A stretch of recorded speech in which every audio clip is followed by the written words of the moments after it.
Mabuting balita ng Panginoon ayon kay San Lucas. Papuri sa iyo, Panginoon.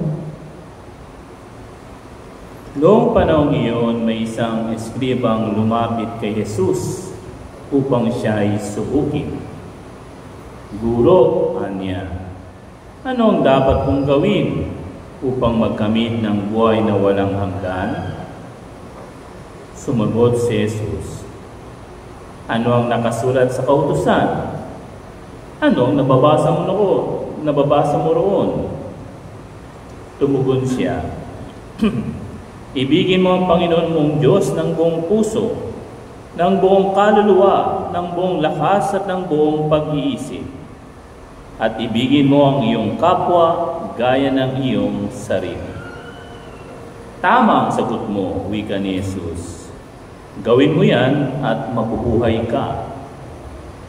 Sa hangad ng eskriba na huwag siyang lumabas na kahiya-hiya, tinanong niya uli si Jesus, sino naman ang aking kapwa?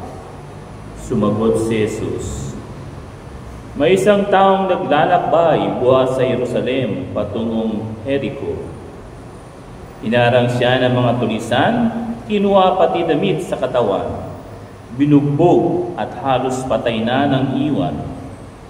Nagkataong dumaan doon ang isang saserdote at pagkakita sa taong nakahandusay, siya'y lumihis at nagpatuloy ng kanyang lakad. Dumaan din ang isang Levita, ngunit tiningnan lamang niya ito at nagpatuloy ng kanyang lakad. Ngunit may isang Samaritanong naglalakbay na naparaan doon. Nakita niya ang inarang at siya'y nahabag. Lumapit siya, binusan ng langis at alak ang mga sugat nito at tinalian. Saka isinakay ang tao sa kanyang sinasakyan hayop. Dinala sa bahay panuluyan at inalagaan doon. Kinabukasan, dumukot siya ng 2 denaryo. Ibinigay sa may-ari ng bahay panuluyan at sinabi, alagaan mo siya, at kung magkano man ang kakulangan niyan, babayaran ko sa aking pagbabalik. Sino ngayon sa palagay mo ang nagpakita ng kanyang pakikipagkapwa sa taong inarang ng mga tulisan? Tanong ni Jesus. Ang nagpakita ng habag sa kanya, tugon ng eskriba. Sinabi sa kanya ni Jesus, humayo ka't gayon din ang gawin mo. Ang mabuting balita ng Panginoon. Pinupuri ka namin, Panginoon Jesucristo. Magandang hapon po sa inyong lahat. Magandang hapon po, Father. Batiin mo yung katabi mo, sabihin mo, good afternoon, brother. Good afternoon, sister. At sabihin mo, mahal ka ni Lord. God loves you. Yan. Dahil totoo naman, wala tayo dito kung hindi tayo mahal ng Diyos. At wala ka rito kung hindi ka mahal ng Panginoon. At ang ating ebanghelyo ay doon din papunta. No? Bakit? Dahil sa tanong ng isang eskriba,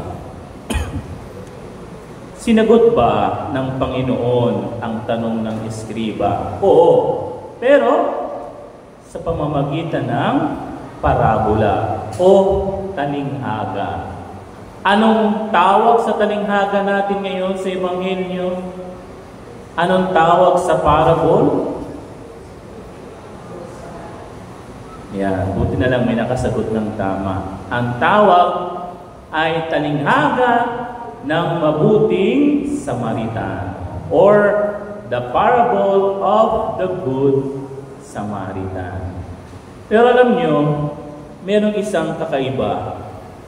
Bakit? Dahil sinabi ng Panginoon, may isang taong naglalakbay. Sino tong taong naglalakbay na binugbog, ninakawan, at halos patay na? Alam nyo, sa Biblia, ayon sa mga eksperto, yung talagang eksperto, hindi yung mga Bible Christian lang, yung talagang nag-aral ng Bible, sabi nila, kapag si Lord ay nagsabi ng isang character or personality or personage sa isang parable, sa gospel, no? Kapag hindi pinangalanan, alam niyo ang ibig sabihin niyan, ang tinutukoy na tao ay walang iba kundi ikaw at ako. No? So sa tingin niyo po, no? Totoo naman. No? Kasi bakit? Hindi po ako si Madam Auring o manghuhula, pero alam ko, marami sa atin ang bugbog na sa trabaho, bugbog sa mga problema sa bahay, bugbog sa mga babayaran na utang, bugbog sa mga assignment, project, no? Marami sa atin, no? Halos mamatay na sa kung paano makakakuha ng pera. No? Marami sa atin ang halos hindi na makahinga dahil sa dami ng kailangan ng anak sa eskwela na kailangan i-provide ni nanay at tatay. Hindi po ba? At hindi lang yun, itong napakasakit, Kuya Eddie. Tayo ay kinuhaan ng damit. Anong damit? At sino nga pala yung mga tulisan dito? Ang mga tulisan na sinasabi dito ay ang demonyo, ang masamang espiritu. No? Siya yung nagnakaw sa atin, siya yung bumugbog sa atin. No? At siya yung, anong ninakaw ng demonyo sa atin, ni Tani Boy? Yung ating pagiging anak ng Diyos. Our rights as children of God. Inalis sa atin yun. Kaya tayo naman bugbog sarado sa ating buhay. Pero dumating ang mabuting Samaritano. At sino yung mabuting Samaritano? Who is the good Samaritan? Meron tayong tatlo ngayon. Ang pinaka-importante, yung una. Sino yung pinaka-una at the best good Samaritan? Walang iba kundi ang Panginoon. Jesus is the good Samaritan. No? Ang Panginoon ang siyang nagpagaling sa atin. Kaya nga sabi niya, "Come to me, all who are weary and burdensome, and I will give you rest." No? Mga kapatid, ang Panginoon ang siyang naglagay ng alak at langis para hilumig ang ating mga sugatang puso, para alisin ang mga pasa at bugbog ng ating buhay. No? Kaya nga napaka-importante ng ating pagsisimba, ang ating pagdarasal. Kasi nandyan ang Panginoon. Sabi niya, "Anak, pagod ka na ba? Anak, kailangan mo ba ng tulong? Halika. Binayaran ko na ang lahat," sabi ng Panginoon. Siksik, liglig at umaapaw pa, sabi nga sa charismatic. God already paid in full, sobra-sobra pa. Para tayo ay umangat at maging tunay na anak ng Diyos. Kaya nga, sa mga nagsasabing, "Sinaktan mo ang puso ko, sinaksak mo ng kutsilyo." No? Nandiyan ang Panginoon. No? Sabi niya, "Anak, no? Ikaw ma ay nasaktan, ikaw ba ay nabugbog, ikaw ba, halika, pagagalingin kita. Pagagalingin kong mga sugat na nasa iyong kalagayan ngayon." Kaya nga ang Panginoon, una sa lahat, ang Good Samaritan. At kaya tayo nagsisimba, hindi lang dahil linggo, Kaya tayo nagdadasal hindi lang dahil kailangan natin siya, dahil wala tayong kwenta kung wala siya. Kung wala ang Diyos sa ating buhay, walang direksyon ang lahat ng ating ginagawa. Mapa sa atin o sa ating pamilya, kahit sa ating bansa. Kaya napaka-importante na lumapit tayo sa mabuting Samaritano, sa Panginoong Hesus, nandito, lalong-lalo na sa banal na Eucharistia. Oops, hindi pa tapos. Kala na tapos na. May pangalawa pa. Sino yung pangalawang Good Samaritan? Ito, magkakaalaman. Yung mga tinatawag na tunay na BFF. Ang mga kaibigan, tila yata matalay ang iyong pakiramdam. Yung mga kaibigan na nandyan sa ating tabi. Hindi lang katulad ng mga saserdote at levita na dumadaan lang. Alam nyo? May mga taong kaibigan mo lang kapag may birthday party, may anniversary, may graduation, at lalong-lalo na may handaan.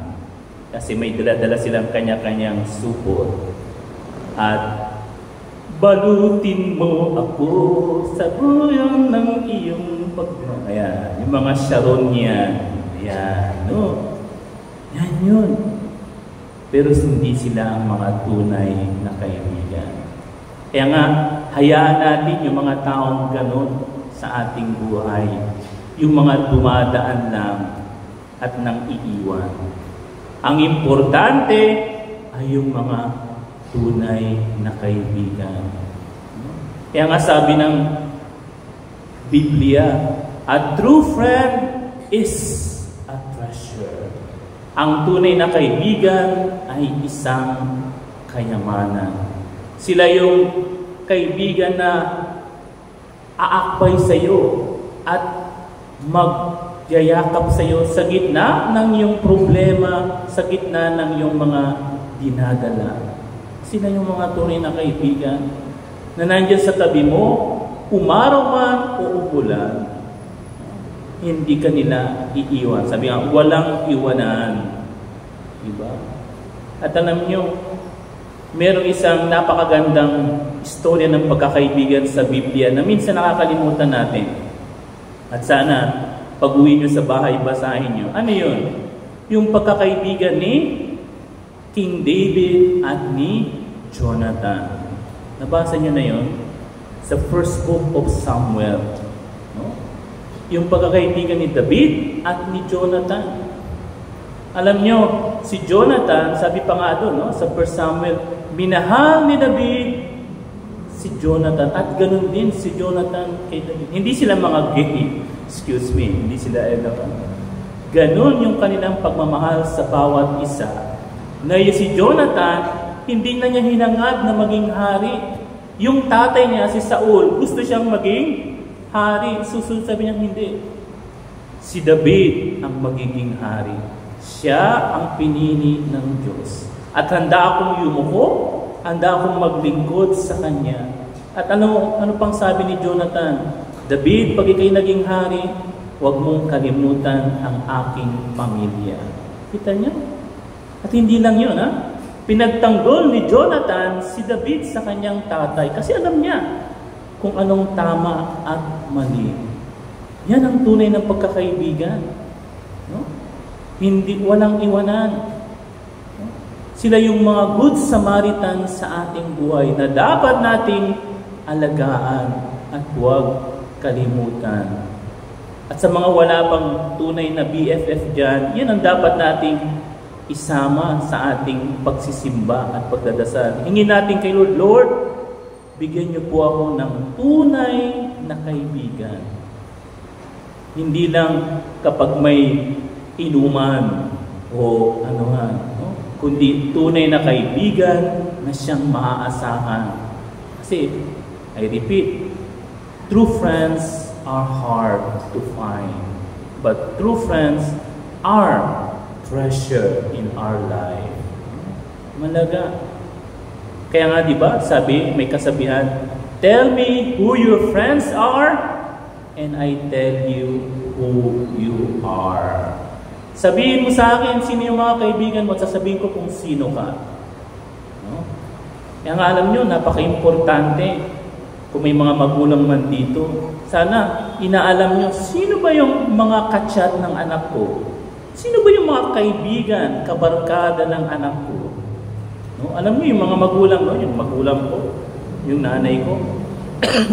Malayo pa lang, nakikita niya yung kasama ko, sabi niya, Benedict, wag yan, wag siya. No? Kilala ko yung batang yan. Kita niyo? Inaalam ng nanay ko kung sino yung mga kaibigan ko. At sabi niya, wag yun, kasi kilala ko yung batang yan. Kaya maraming mga kabataan ang nasisira ngayon kasi walang pakialam ang mga magulang sino yung mga barkada, kaibigan ng kanilang mga anak. At sa bandang huli iiyak na, bakit ang anak ko pasaway? Bakit nakulong yung anak ko? Kasi hinayaan sa masamang kaibigan. Remember, anong sabi ni St. John Bosco? No? Bad friend leads to hell. No? Yung mga masamang kaibigan, barkada, sila yung magdadala sa inyo sa impyerno. No? At wala kayong magagawa doon. Kaya nga sabi ni St. John Bosco, alamin mo ang iyong kaibigan. Know your friends. So yun yung pangalawang Good Samaritan. At sino yung pangatlong Good Samaritan? Gusto niyo pang malaman? O nainip na kayo? Ang pangatlong Good Samaritan, walang iba kundi ikaw at ako. We are and we should be and we must be Good Samaritan. Ikaw at ako dapat maging Good Samaritan. Kung si Lord naging Good Samaritan, tayo din bilang Kristiyano dapat maging Good Samaritan sa ating kapwa. Alam niyo, bakit maraming gumagawa ng masama? At bakit maraming krimen sa labas at sa ating bansa? Kasi, anong nakikita ng mga tao? Puro masama. Hindi po ba? Napanood nyo ba yung video sa Facebook o sa sa YouTube? Na yung isang taong gumawa ng mabuti, anong ginawa? Anong nakakita? Gumawa rin ng mabuti. At ang nakakita doon sa gumawa ng mabuti, gumawa din ng mabuti. Kasi nakita na na gumawa ng mabuti yung taong yun. Ayun ang problema sa atin. Walang gumagawa ng mabuti, kaya ang ginagawa ng karamihan, masama. Kasi walang gumagawa. Sa totoo lang, kung lahat tayo, iniisip natin, ay yung makatulong at makagawa ng mabuti, mabigyan man tayo, mapasalamatan man tayo o hindi, dyan uunlad ang ating bansa. No? Kasi lahat ang iniisip ay ang kabutihan ng lahat. Problema sa atin, no? Isa sa mga sakit natin, siya sa simbahan, siya sa barangay, sa pamilya, ay yung naghihintayan. Ayan. No? May nakitang basura doon sa ay, Brad, may basura. Ay, hintayin na lang natin yung mga basurero. Sila naman tagalinis yan di ba? Sa pamilya, no? Uy, anong oras na? Wala pang nagsasaing. Ay, nandiyan naman si nanay. Siya na lang. Uy, may mga ugasan pa dyan, Ay, nandiyan naman si tatay. Siguro kaya naman niyang hugasan yan. Diba? Simbahan. Uy, wala pang choir. Sinong kakanta? Ay, hayaan mo na. Darating naman siguro yung choir. Uy, wala pang magbabasa sa sa misa. Ay, kaya naman nila yan. Baka darating si sister. Naghihintayan. Nagtuturuan. Si ano na lang. Ay, sino? Si gano'n. Ay, sino? Kita ninyo. Yan bang Good Samaritan? Hindi. At walang mangyayari sa atin kung ganyan ang ating pananaw sa buhay. Sabi ko nga, ang problema sa bansa natin, hindi yung kundi yung mismong sistema natin. Alam nyo, gaano kalaki ang utang natin sa World Bank? Tanungin ko kayo. Sino nakakaalam? Nasa 3 trillion, no? Tama? Nasa 3 trillion, mga ganyan. Alam nyo, magugulat kayo, ang Japan, doble ang utang kaysa sa atin. Pero bakit ang Japan ay mas maunlad sa Pilipinas? Alam nyo, hindi yan sa mga teknolohiya. No? Kasi, alam niyo yung mga bata sa Japan, sana nga gayahin natin, Alam niyo yung mga bata sa Japan, yung mga 6 years old, 7 years old, yung mga kinder sa Japan, alam niyo kung anong itinuturo sa mga kinder? Hindi math, hindi science, hindi yung pagbabasa lang. Ang tinuturo sa mga kinder sa Japan ay kung paano rumispeto, good morals and right conduct. Tinuturuan yung mga bata paano gumalang sa mga magulang, paano ang pagsunod sa trapiko, paano ang pagano sa mga autoridad, at higit sa lahat sa mga eskwelahan ng mga bata, tinuturuan sila, may mga maliliit sila mga kutsilyo para magluto. Tinuturuan silang magluto, tinuturuan silang maglinis. Kita nyo? Kaya mga bata, lalaki, may alam. Tayo, nanay, luto na ba ang ulam? Kita mo. At alam nyo, nakakalungkot, may narinig ako. Karamihan, ewan ko lang correct me if I'm wrong. Karamihan daw sa mga dalagang babae ngayon, hindi marunong ni magluto, ni magsaing. Ang marunong lang mag-social media. Kita niyo yan? Paano pag nag-asawa yan? Tatawagin pa, Nay, wala kaming ulam dito sa bahay namin. Tatawagin pa yung nanay. Kung nag-grab na lang. Mag-grab na lang ako ng adobo na Kanya, walang alam. Paano mabubuhay ng isang kabataan na ganyan? Imagine, if all the young people will grow, anong mangyayari sa bansa natin? What will happen? Because yung family, wala. Tingnan nyo sa Japan. Kaya nga, tingnan nyo, mga kabataan, 15 years old sa Japan, marunong na lang gumawa ng robot, gumawa ng computer. Bakit? Kasi maliit pa lang sila tinuruan na. Alam nilang gagawin. Mga bata ngayon, I challenge you. Tingnan niyo mga bata dito ngayon. Anong alam nila? Ayun. Yun ang alam. Di ba? Pero tanongin mo, marunong ka bang magsaing? Marunong ka bang magluto? Marunong ka bang maglinis, maghugas ng plato? Yan na. How do you expect what will happen to our country? Hindi unad ang bansa ng ganyan. Oh, it cannot be. Kasi walang Good Samaritan. Dahil walang alam ang mga kabataan. No? Kita ninyo, gaano importante na turuan natin ng ating mga kabataan, lalo ng paggawa ng mabuti. Anak, pag may ulam tayong sobra, bigyan mo naman yung kapitbahay natin. Oy, Mang Ine, may ulam ba kayo dyan? Merong ulam kami, sobra kaming ulam dito. O, ito po para sa inyo.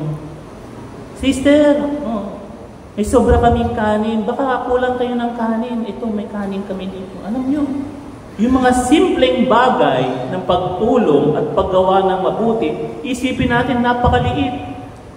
Pero kung yan ay gagawin natin bawat isa, alam nyo, magbabago ang ating bayan, ang ating simbahan. Alam nyo kung bakit marami ang na-convert sa Christianity nung time ng mga apostles? Hindi lang dahil sa Holy Spirit, ha? Bakit? Anong sabi sa Acts of the Apostles? No? Maraming na-convert kasi nakita ng mga tao kung gaano nagtutulungan, nagmamahalan yung mga Kristiyano noon. Diba? How they love each other. Kaya yung mga tao na-convert sa Christianity. Kung lahat tayo nagmamahalan, nagtutulungan, alam niyo sa totoo lang, wala yan. Walang lilipat sa iglesia ni Batman, sa saksi ni Robin, sa ano. Wala.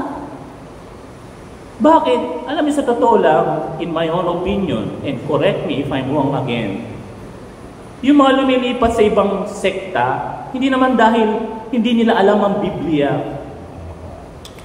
That's not true. Hindi nila alam ang katekismo? No, that's not true. Lumilipat yung mga Kristiyano sa ibang sekta dahil hindi nila nakita yung pagmamahala at pagtulong ng kapwa Katoliko. At paano ko yan nasabi? Kasi mismo ako, na-meet ko ang isang ganyang tao. Nag-confess sa akin. Sabi niya, Father, alam nyo, halos gusto ko nang umiyak, pinipigilan ko lang. Alam mo sabi sa akin, Father, masisisi mo ba akong nilipat ako ng ibang relihiyon? Sabi ko, bakit, sister? Sinasabi niya, Father, yung mga kasama ko sa simbahan, nung ako ay nangailangan ng tulong at kailangan ko ang kanilang gabay, alam niyo po, iniwanan nila ako sa ere. Walang isa man pumansin sa akin. Kung hindi, sabi niya, yung sektang yun. Tinignan nila ako bilang kapatid at kapamilya, baka nga kapuso pa. Tinanggap nila ako, tinulungan nila ako, Father, sa aking problema. Kaya, Father, masisisi mo ba ako kung lilipat ako sa kanila? Alam nyo, wala akong may sagot sa kanya. Sa totoo lang, may katuyanan din siya. Diba? Ilan lumipat ng ibang reliyon? Hindi dahil sa doktrina. Dahil hindi nila naramdaman na sila'y minahal at tinanggap ng kanilang kapwa Katoliko. Totoo yan. Yan ang totoo. Yan ang totoo. No? Mga Katoliko, sarado. Talagang sarado. Pero alam nyo, kung tayong lahat ay magiging Good Samaritan, katulad ng Panginoon at katulad ng ating mga mabubuting kaibigan, tinitiyak ko sa inyo, susunod na linggo, puno itong simbahang ito. Hindi lang dito, kundi hanggang doon sa labas. Kasi bakit? Kasi nakita ng iba kung gaano tayo nagmamahalan at nagtutulungan sa bawat isa. Hindi naghihintayan, kung hindi kusang loob na tutulong. May premyo man, may ibibigay man, may sahod man o wala, ang iniisip natin ay yung ikabubuti ng ating kapwa. Yan ang totoo, mga kapatid. Kaya nga, itong ebanghelyo natin ngayon, paano tinapos ng Panginoon ang ebanghelyo? Napakaganda, hindi po ba? Anong sabi ng Panginoon? Umayo kayo at gayon din ang gawin. Gawin din ninyo kung anong ginawa ng mabuting Samaritano. At kung gagawin natin yan, magbabago ang Pilipinas. Uunlad ang Pilipinas. Hindi na natin kailangan ng mga senador, ng mga barangay captain, ng gobernador, para umunlad ang Pilipinas. Kasi tayo mismo, sa atin, magsisimula ang pag-unlad ng ating bayan.